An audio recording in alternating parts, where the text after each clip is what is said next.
वो आपका दोस्त नहीं हो सकता, वो आपका सबसे बड़ा दुश्मन है। ये मैंने इस ड्यूरिंग दिस पीरियड मैंने एक 19 साल का लड़का गलती करता है, झूठ नहीं बोलता, अदालत में जाके कहता है कि मैंने गलती की है।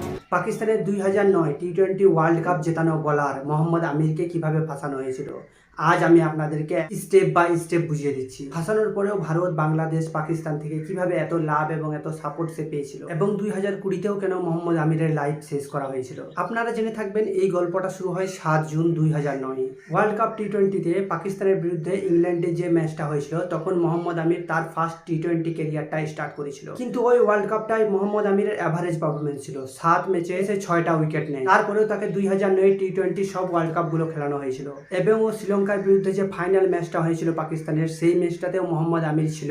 ফাইনালে পাকিস্তান টিম শ্রীলঙ্কাকে হারিয়ে প্রথমবারের মতো টি-20 ওয়ার্ল্ড কাপে চ্যাম্পিয়ন হয় পাকিস্তানের টিম। ওই ওয়ার্ল্ড কাপটার পর পাকিস্তানে মোহাম্মদ আমিরের নাম, কেরিয়ার সবকিছু উজ্জ্বল হতে শুরু হয়েছিল এবং পাকিস্তানের টি-20, ওডিআই এবং টেস্ট 3 ফরম্যাটে সে পার্মানেন্ট বোলার হিসাবে সিলেক্ট করা হয়েছিল এবং সে তার বলারের চমৎকার দিয়ে, বলারের স্পেল দিয়ে কিছু সময়ের মধ্যে সে লাখ লাখ মানুষকে তার ফ্যান বানিয়ে নিয়েছিল এবং মোহাম্মদ আমির 1 বছরের মধ্যে সে পাকিস্তানের টিমে যোগ দিয়ে 50 উইকেট নিয়েছিল এবং সে একটা রেকর্ডও তৈরি করেছিল। মোহাম্মদ আমিরের জন্য সেই সময় ওয়াসিম আকরাম, ব্রেটলি, শোয়েব আখতার সবাই বলেছিল যে সে অনেক ভয়ানক বোলার, সে অনেক দূরে যাবে পাকিস্তানের জন্য। তারপর 2010-এ 4 টেস্ট ম্যাচ খেলার জন্য পাকিস্তান ইংল্যান্ড গিয়েছিল আর ওই সিরিজের প্রথম ম্যাচেই মোহাম্মদ আমির অনেক বড় একটা নো বল করে, তারপর আবার সে একটা নো বল করে, কেননা এই 2 বলের জন্য মোহাম্মদ আমির ইংল্যান্ডের টিম থেকে লাখ লাখ ডলার নিয়েছিল, কেননা সেই সময় $1 লাখ এখনকার তুলনায় অনেক বেশি। তারপর মোহাম্মদ আমির, সলমান বাট, মোহাম্মদ আসিফ ম্যাচ ফিক্সিং এর জন্য ফেসে গিয়েছিল। তারপর সলমান বাট, যে ওই সময় পাকিস্তান টিমের ক্যাপ্টেন ছিল,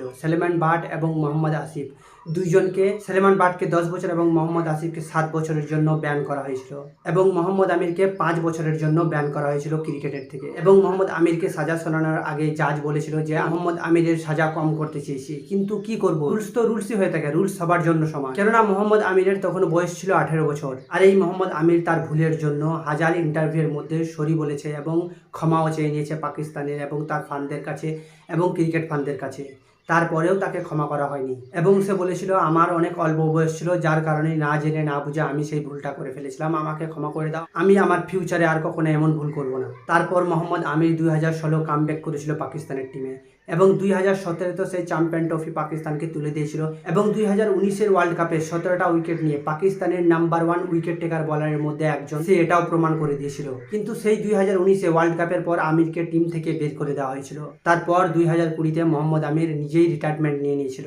তারপর 24 মার্চ 2024 মোহাম্মদ আমির পাকিস্তানের টিমে খেলার জন্য তার রিটায়ারমেন্ট ব্যাক করে নিয়েছে। তো আশা করছি আমি আপনাকে বোঝাতে পারছি যে মোহাম্মদ আমিরের সাথে কি কি হয়ে গেছে।